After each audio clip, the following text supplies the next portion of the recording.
Et bonjour à tous, bonjour à toutes, bienvenue dans ce nouveau numéro d'Avanti Nice. On est très heureux de vous accueillir parce que c'est une victoire que nous allons débriefer, une victoire écrasante 1-0 au stade de l'Aube face à l'Estac, mais victoire quand même, hein, ça faisait quand même presque 2 mois qu'on n'avait pas connu, donc toute victoire est bonne à accueillir, même si forcément ça ne change pas grand chose aux dernières déceptions que le GC Nice nous a fait connaître, et ça ne change pas grand chose, je pense, à l'issue de la saison. Mais prenons ce qui est positif et ce qui est à prendre de toute façon. Comme le dit Didier Dia et comme dit le club, là, le but de la fin de saison, c'est quand même aussi de se faire plaisir et de travailler pour la saison prochaine. Donc nous allons voir cette victoire du jour, hein, de ce dimanche, ce que ça a pu apporter à l'édifice au GC Nice pour les prochaines semaines, les prochains mois et les prochaines saisons. J'ai le plaisir de débriefer avec Alric aujourd'hui. Salut Alric. Alors, retour de la question, comment ça va ? Salut Sky, salut à tous. Écoute, ça va. J'ai été un peu énervé face à ce match un peu pourri, mais on en discutera. Même si à la victoire, c'est tout ce que je retiens, je crois. Il fait son baptême dans l'émission, c'est Quentin, et il a une victoire pour commencer. Tout le monde n'a pas eu cette chance. Salut Quentin, comment ça va ? Salut Sky, salut Eric. Bah écoutez, après une victoire face à l'ogre troyen, ça peut que aller mieux, j'ai envie de dire. Oui, effectivement. Prenons, hein, parce qu'on a connu des piteuses défaites face à des adversaires pas franchement plus clinquants que 3. Bon, une double victoire parce qu'on s'est pas pris de but de Jeffrey Nadalid ni de Ronny Lopez, hein, donc fêtons ça. Aussi, le scénario était pourtant écrit à l'avance. Mais blague à part, on va revenir sur cette victoire de l'OGC Nice. On le disait, première victoire depuis un peu plus de 2 mois, hein, du coup, depuis le derby à Monaco, en tout cas, en championnat. L'OGC Nice qui retrouve le top 10 et la 9e place au moment où on parle. C'est bien entendu pas du tout en phase avec les ambitions que nous avions encore il y a quelques semaines, mais ça fait déjà un peu moins désordre, et puis je pense que ça fait du bien aux têtes de tout le monde pour pas connaître une fin de saison totalement cauchemar. Mais avant de parler de la suite, penchons-nous déjà sur la rencontre du jour. Alors comme d'habitude, on va revenir un peu sur le 11 aligné par Didier Digard. Alors un 11 sans trop de surprise, hein. Todibo n'était pas disponible, pas sur la feuille de match, et donc Pablo Rosario qui a pris sa place en défense centrale. Lotomba de retour depuis quelques jours du coup était titulaire. Attal l'a remplacé en fin de match dans les 20-25 dernières minutes pour fêter son retour de blessure à son tour. Un milieu très classique, hein, Ramsey Boudaoui Thuram, et devant c'est Badreddine Bouanani qui a pris la place de titulaire en l'absence de Nicolas Pepe aux côtés de Terem Moffi, Gaëtan Laborde. Voilà, alors bon, pas d'analyse particulière du 11 à vous demander, messieurs, puisque ça s'imposait un peu par les blessures et un banc extrêmement jeune, hein, du coup le jeune Kari qui fêtait sa première en pro, et puis on peut aussi retrouver Naounou, Belayan, Amraoui, donc vraiment un banc extrêmement rajeuni. Bon, c'est une équipe qui avait le niveau largement pour battre 3, on l'a vu sur le terrain. Mais d'abord, je vais vous demander assez librement, comment vous avez senti et comment vous avez vécu ce match. Comment est-ce on trouve encore du plaisir, au-delà de notre passion forcément, à regarder l'OGC Nice dans une saison qui ne vaut plus grand-chose, il n'y a plus trop d'enjeux. Et au final, voilà, un match face à 3, c'est pas non plus spécialement sexy. Quel intérêt vous y trouvez encore, et à la lumière de cette compo, voilà, qu'est-ce que vous en pensez, que vous avez pensé de cet après-midi? Écoute, moi ce qui me motive à regarder les matchs, c'est de voir Buonanni progresser sur le terrain. J'aime bien voilà, le voir jouer, et aussi du coup ça me fait réfléchir et me demander pourquoi c'est Pepe qui était titulaire à sa place, puisque Buonanni, vu ce qu'il propose, c'est incompréhensible pour moi de ne pas l'avoir mis titulaire plus tôt. C'est juste ouais, voilà, par passion du club, mais sinon il n'y a aucun intérêt à regarder ce genre de match. Ouais, cet Quand on voit après-midi, est-ce que encore tu as eu la l'impression prestation. t'as l'impression d'avoir perdu ta sieste quand même, ou bon, il y avait Buonanni titulaire comme tu le dis, est-ce que tu as quand même l'impression que le Nice avance sur quelque chose pour sa fin de saison et pour les prochaines? Bah, disons que ça aurait été inquiétant de ne pas gagner contre 3, mais d'un côté, ça aurait été aussi dans l'ADN du club. Donc, on va dire que je suis ni content ni pas content. C'est juste que je pense que malgré toutes les occasions qu'on a eues, je crois une trentaine de frappes au but, on met qu'un seul but. Normalement, c'est le genre de match qu'on doit gagner 5-0 vu le niveau en face. Euh, donc bon, on va dire que c'est quand même une victoire, mais c'est quand même décevant dans le contenu. Alric, Quentin l'a rappelé, 30 tirs, la moitié quasiment de cadrés, hein, 12-13 en fonction des sources, des statistiques. L'OGC Nice, en fait, bon, un peu plus produit de choses offensivement, même si on peut pas dire que c'était un jeu particulièrement léché, mais il y a eu les occasions, bien aidé certes par la faiblesse d'un adversaire qui se dirige tout doucement vers la relégation, mais Par contre, toujours ces difficultés à être chirurgical, à tuer le match. On lisait les nombreuses réactions sur les réseaux sociaux. C'est un match que tu dois gagner 2 ou 3-0 au bout de la première demi-heure et après laisser les autres jouer à la baballe. On s'est fait peur jusqu'au bout, jusqu'au bout des arrêts de jeu. Hein. C'est l'ADN du club, comme le dirait Quentin. Mais cette fois, c'est passé. Par contre, vraiment, c'est pas parce que la victoire est de nouveau entre les mains de l'OGC Nice qu'on a vraiment l'impression qu'il y a eu un changement. On retrouve toujours le même club, la même équipe, des temps forts qu'on n'arrive pas à concrétiser et on fait de l'huile jusqu'au bout. Là, ça a payé, en partie grâce à la faiblesse de l'adversaire, aussi grâce à Kasper Schmeichel, on y reviendra plus tard. Oui, complètement. C'est une victoire qui a un goût très amer parce qu'en fait, l'OGC Nice a fait de l'OGC Nice marquer très très vite, un peu comme contre Angers, et puis ne pas être capable de tuer le match. Mais au-delà de ne pas être capable de tuer le match, moi, ce qui m'a dérangé, c'est que au fur et à mesure que le match avançait, après l'ouverture du score, Digard, au bout d'un quart d'heure de jeu, commence à râler auprès de ses joueurs parce qu'on manque de rythme, parce qu'on manque de vitesse, parce qu'on a commencé à se mettre en mode gestion. Et donc là, je questionne un petit peu les attitudes des joueurs qui étaient sur le terrain. Alors tous n'avaient peut-être pas 90 minutes à pleine intensité dans les jambes. Je pense notamment à Jordan Lutomba. Mais par contre, on s'est mis en mode gestion en se disant peut-être que vu la faiblesse de l'adversaire, ça allait se faire tout seul. Et j'en veux pour preuve que c'était pas le cas parce que Kasper Schmeichel a sorti bien 3 voire 4 arrêts très très importants parce qu'on se faisait prendre en compte, parce que la défense n'y était pas, parce qu'on n'était tout simplement pas à l'abri. Et donc, pour répondre à la première question que j'avais posée à Quentin, quel est l'intérêt de continuer à regarder ces matchs?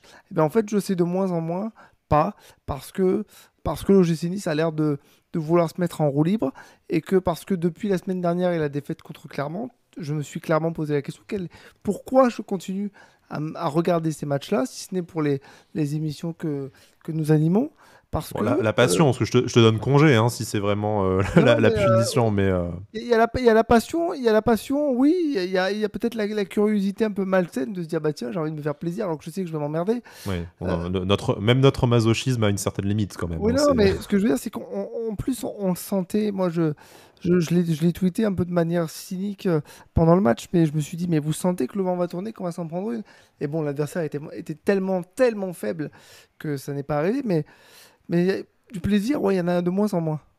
Alors, tellement faible, bien entendu, hein, et puis c'est pas pour rien qu'ils sont à ce classement-là, mais encore une fois, ADN du club oblige relancer des cadavres, ça n'aurait pas été la première fois. Je crois que pas de victoire depuis janvier hein, en championnat Ouais, je crois que pour c'est 15 3. matchs sans victoire Voilà, donc bon, en Ligue 1. heureusement que la série ne s'est pas arrêtée contre nous, encore qu'on n'aurait même pas été vraiment Oui. surpris.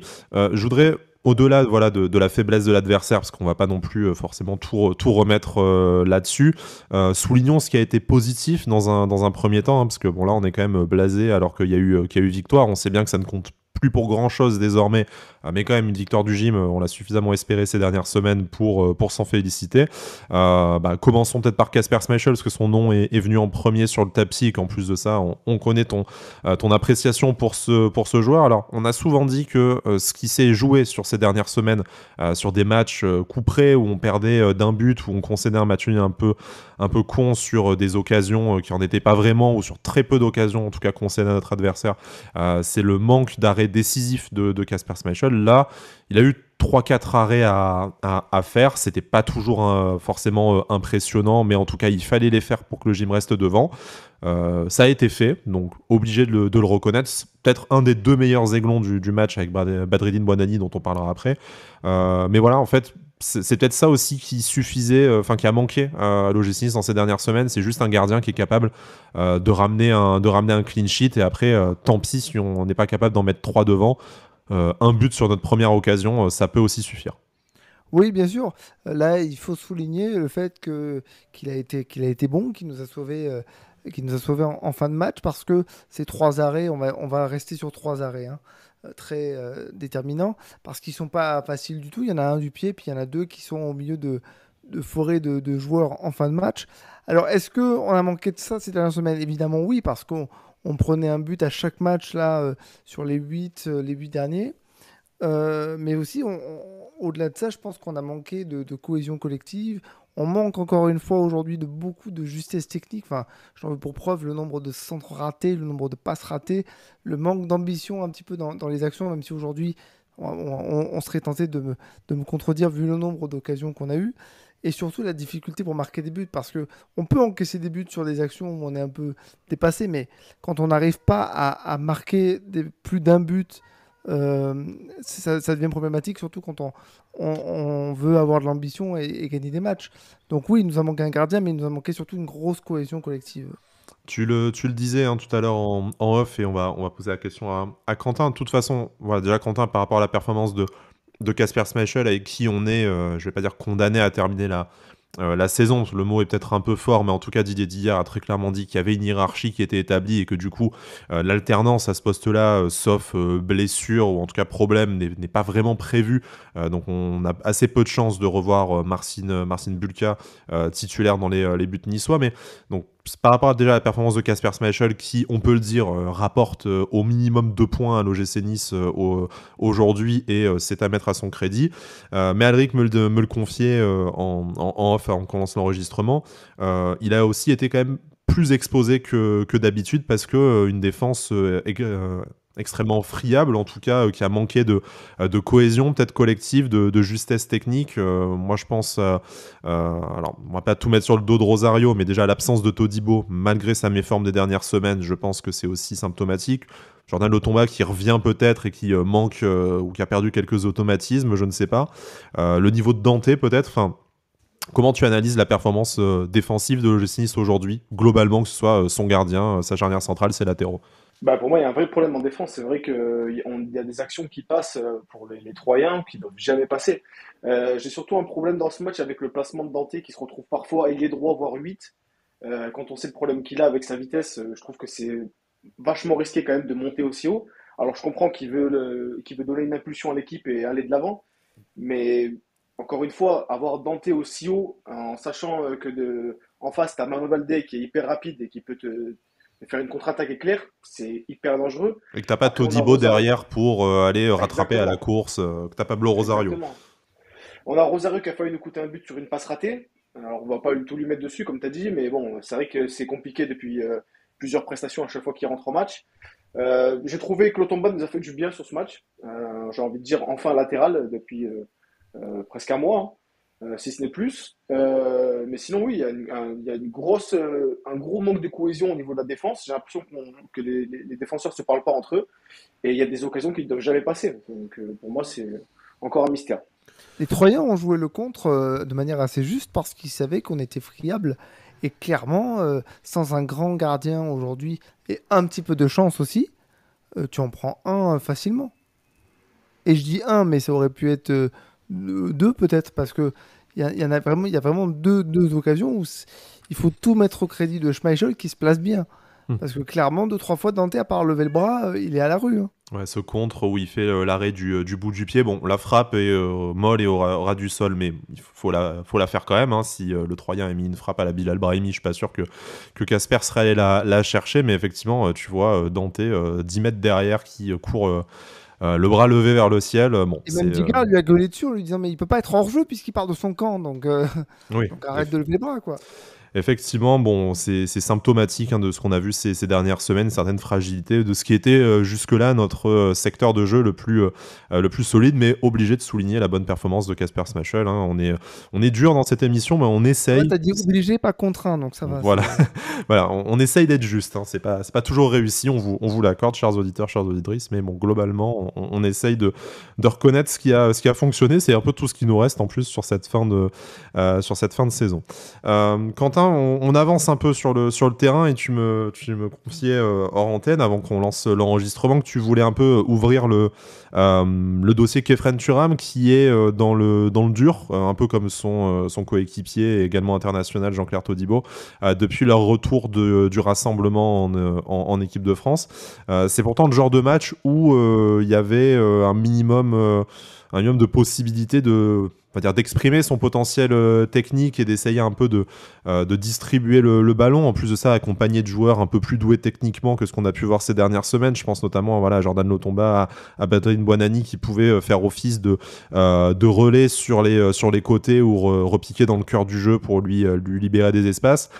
Ça a moins été le cas. On sait que c'est un joueur qui est sur courant alternatif de toute façon, et ça s'explique aussi par sa jeunesse.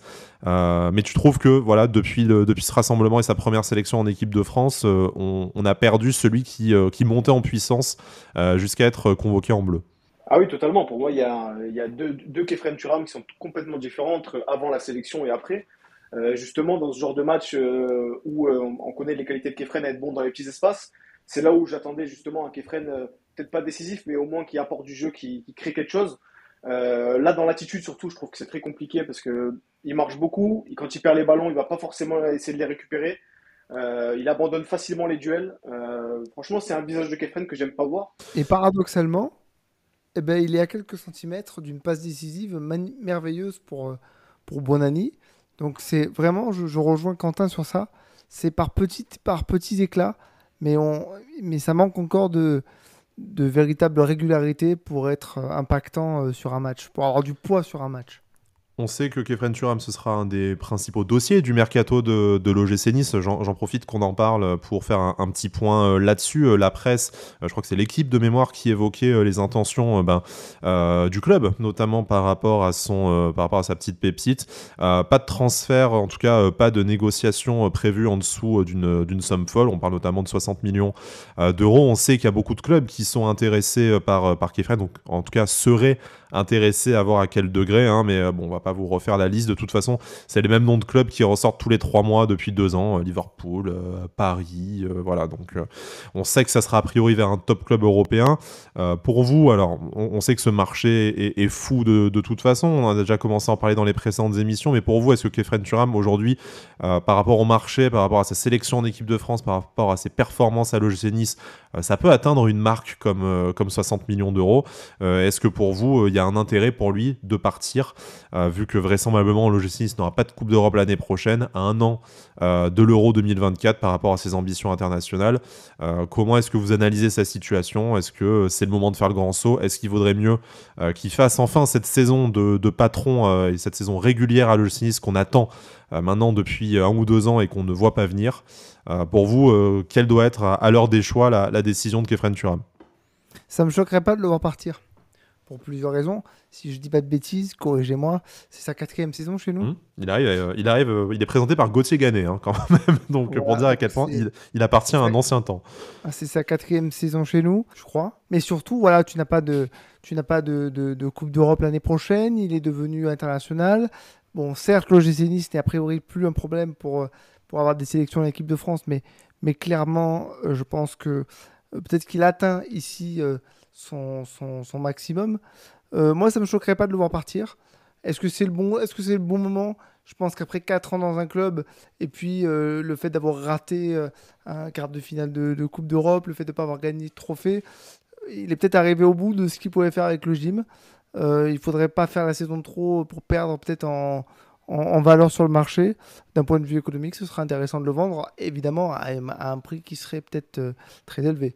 Quentin, est-ce que tu penses que c'est le moment pour lui de faire la bascule vers un top club européen? Et surtout, est-ce qu'il a les capacités, vu qu'on dit qu'à Nice, c'est compliqué par moment d'avoir cette régularité?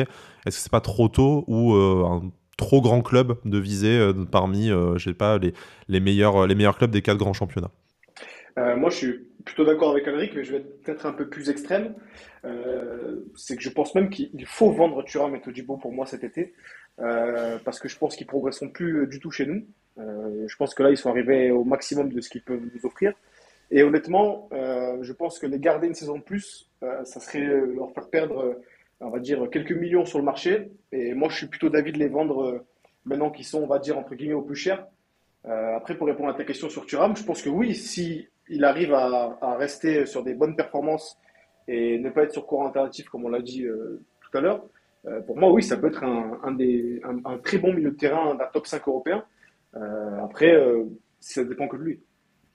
Bon, à suivre dans les prochaines semaines, mais on sait déjà que ce sera un des principaux feuilletons du mois de juin, du coup, parce que ça commence tout de suite après la fin de saison et jusqu'au 31 août. Bon, on espère que cette année, notre équipe sera un peu constituée en amont et qu'on puisse voilà, profiter de nos joueurs le plus rapidement possible, qu'on s'évite voilà, un scénario dramatique comme la saison dernière. Mais bon, on aura le temps de faire des émissions spéciales mercato. Ça vient pour l'instant. Restons Spécial entraîneur aussi. spécial entraîneur. Bon, ça, on espère qu'on n'attendra pas le On 31 passera par août, là aussi. surtout, et que l'entraîneur fasse toute la saison sans non plus souci en interne. Ça serait bien la première fois depuis 4 saisons, parce que bon, on est quand même aussi sur courant alternatif de ce côté-là. Pour revenir au terrain, messieurs, bon, à tout seigneur, tout honneur, hein, le prince de Béchar, buteur, son premier but de la saison, il était temps. Il nous avait habitué à un peu plus stater depuis son arrivée.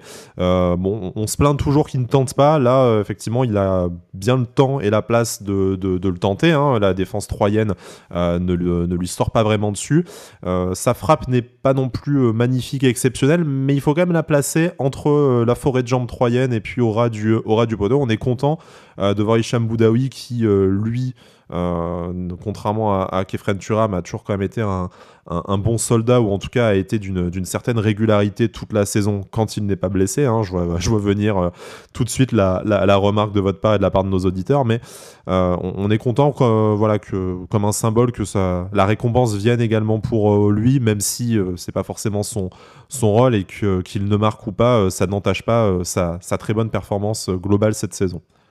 Il a fait un plutôt bon match aujourd'hui et je vais vous dévoiler une petite réflexion que j'avais eue avec notre ami Sébastien Serrano.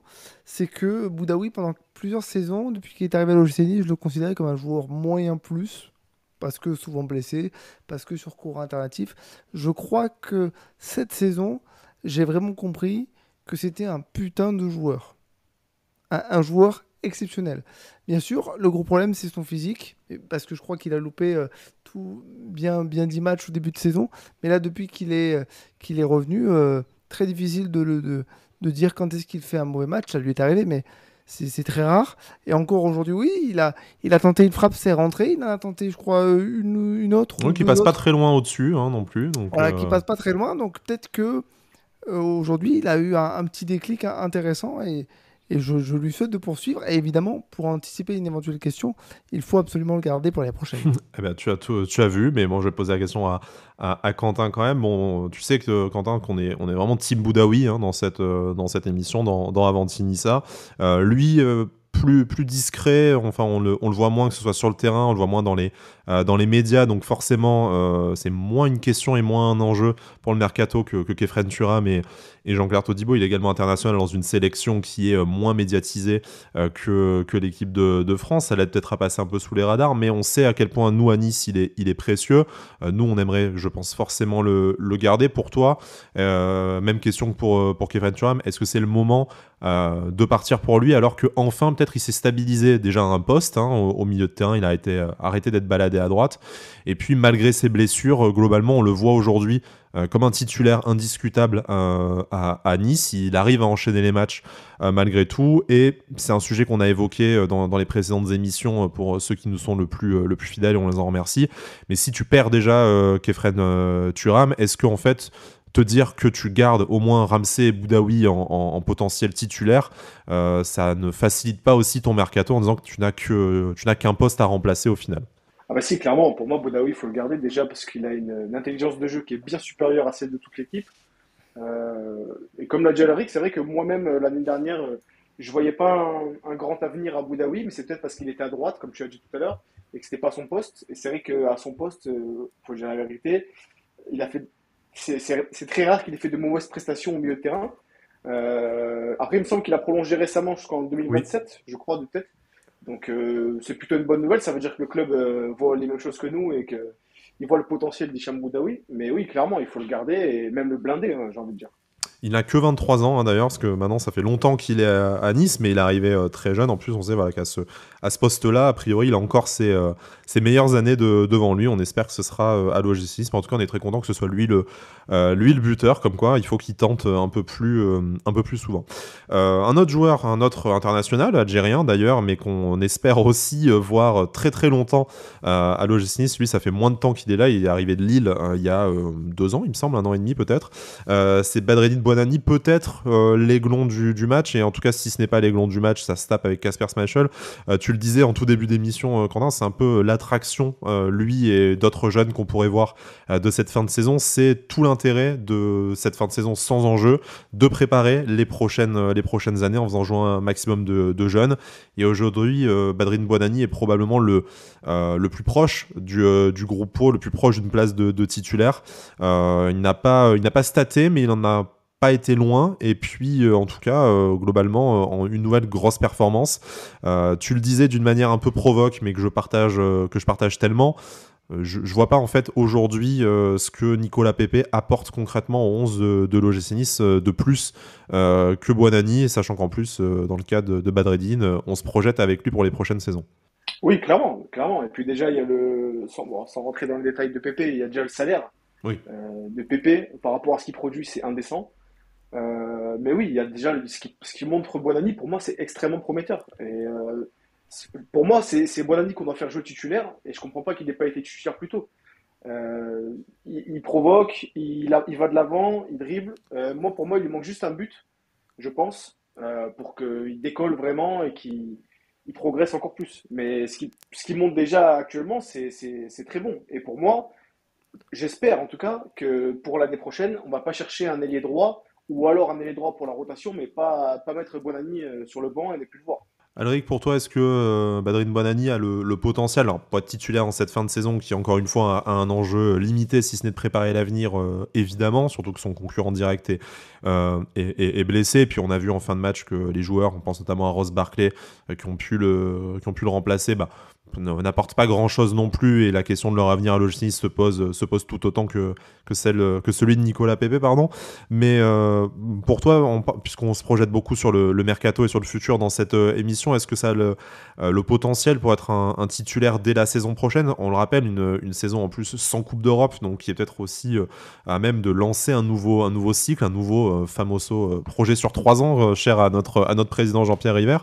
Ou alors est-ce que pour toi, c'est peut-être on va dire le quatrième homme d'une attaque à 3 si d'aventure on repartait avec ce système-là, et s'il faudrait recruter un ailier assez puissant, et du coup il aurait sa place dans la rotation, que ce soit en fin de match ou selon les formes, avec en alternance avec Laborde et cette éventuelle future recrue. Déjà, aujourd'hui, en quelques mots, il mérite au moins un but et 2 passes décisives si la réussite était là et si la justesse des attaquants qu'il a pu servir était là aujourd'hui. Donc il a fait un très très bon match. C'est probablement le meilleur aujourd'hui. Après, pour répondre à la question, est-ce qu'il pourra devenir titulaire l'année prochaine? Oui, mais pas tout de suite, je pense, parce qu'il est encore très très jeune. Il a quoi, 18 ans, 19 ans? Ou 18 ans, je crois. Donc il est encore très jeune. Et autant je n'ai pas compris pourquoi Digard l'a fait sortir aujourd'hui, autant j'entends ce qu'il a dit en fin de match. Il a dit il est très bon, il a fait un très bon match, mais il est très jeune. Et tant qu'il est encensé, tout se passera bien pour lui. Le jour où il fera un mauvais match et qu'il se fera casser en deux, parce qu'on sait comment ça fonctionne, il pourra peut-être le vivre pas très bien. Donc il faut le préserver. J'entends ces mots-là, même si aujourd'hui j'ai eu un peu de mal sur le fait qu'il le fasse sortir assez vite. Je pense qu'il aura besoin un peu de concurrence pour s'affirmer encore plus, pour aller gagner encore plus. Il lui manque peut-être un but et une passe D, et il faudrait surtout pas le cramer. Bon, à voir quelle sera la stratégie du club, quelles sont les envies de Badrine Bouanani. Bon, on imagine qu'il se projette à l'OGC Nice, où il a quand même un temps de jeu confortable, mais aussi avoir le futur entraîneur, dont on ne connaît toujours pas l'identité. On a eu quelques rumeurs dans la presse, on ne va pas vous les rappeler déjà, parce que je pense que vous êtes au courant, et qu'en plus, c'est quand même un ramassis de tout ce qu'on a entendu déjà il y a 6 mois, quand il s'agissait de remplacer Lucien Favre. Donc a priori, pas trop de nouveautés, en tout cas d'avancement à notre niveau à vous apporter sur ces dossiers-là. Messieurs, je vous propose, avant qu'on qu'on passe à notre dernière partie d'émission. Je voulais qu'on revienne un peu sur la dernière sortie de Didier Digard dans la presse rapidement, mais finissons sur ce match à 3, cette victoire de l'OGC Nice. Hein. On espère qu'on n'attendra pas 2 mois la prochaine, parce que sinon ça sera la saison, la saison d'après. Mais par rapport à ce match, est-ce que pour vous, il y a quelque chose, encore un élément qu'on n'aurait pas abordé et qui serait bienvenu d'évoquer pour être tout à fait complet dans notre analyse? Le retour inexistant de Youssef Attal. Bon, il s'est pas blessé. Est-ce que ce n'est pas une victoire en soi? Bah franchement, j'ai pas compris pourquoi il est rentré, quoi, parce que il a pas fait grand-chose. Je sais pas trop quel va être le traitement, enfin son traitement en termes de temps de jeu pour la fin de la saison. Clairement, je pense il a pas à être titulaire jusqu'à la fin de la saison. Donc je sais pas trop comment ça va se passer pour lui. Voilà, c'est un peu l'interrogation. Alors oui, il a remplacé Lotomba qui avait des crampes, mais c'était juste des crampes, quoi. Il n'était pas blessé ou quoi que ce soit. Donc voilà, je m'interroge un peu de comment on va faire pour la suite avec lui, parce qu'en fait, il a quasiment rien fait, vraiment dans le strict minimum de ce que peut faire un joueur de foot sur un terrain pour éviter justement de se blesser, je suppose. Voilà, c'est la petite interrogation de cette fin de match. Bon, probablement un peu d'appréhension pour Youssef Attal. Hein. On sait en délicatesse avec son corps de toute façon. Et puis, la question se posera de son avenir à l'OGC Nice aussi, même si Nice Matin l'écrivait. Il me semble que le club compte vraiment sur lui et espère toujours retrouver le Youssef Attal original. Maintenant, voilà. Est-ce qu'on le retrouvera un jour? La question peut se poser.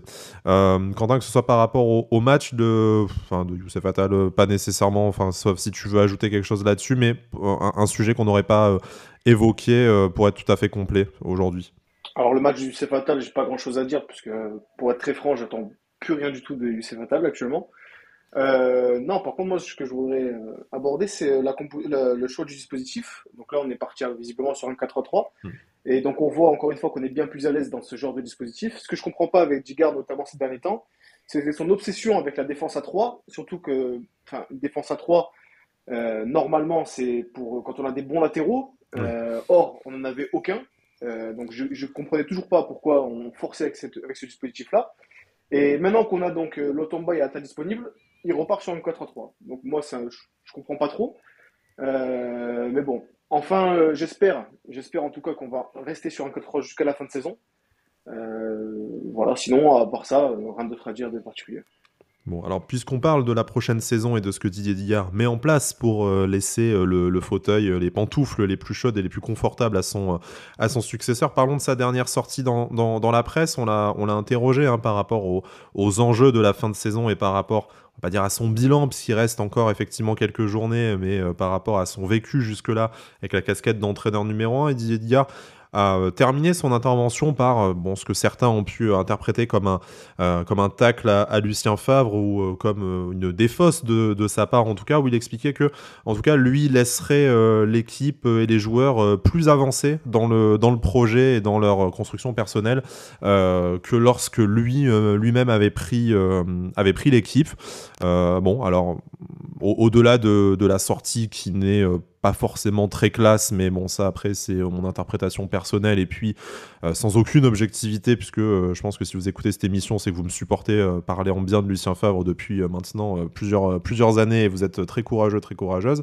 Mais la question se pose en réalité. On va peut-être pas faire le bilan de l'ère Digard avant qu'elle soit terminée, mais quand tu sors de 2 mois sans victoire, et à ce moment-là c'était le cas, parce que c'était la conférence de presse d'avant ce match face à 3, que dans le jeu tu es en difficulté et que même aujourd'hui où tu gagnes, tu as l'impression que tu as une équipe avec des secteurs du jeu défaillants et un manque d'efficacité absolue.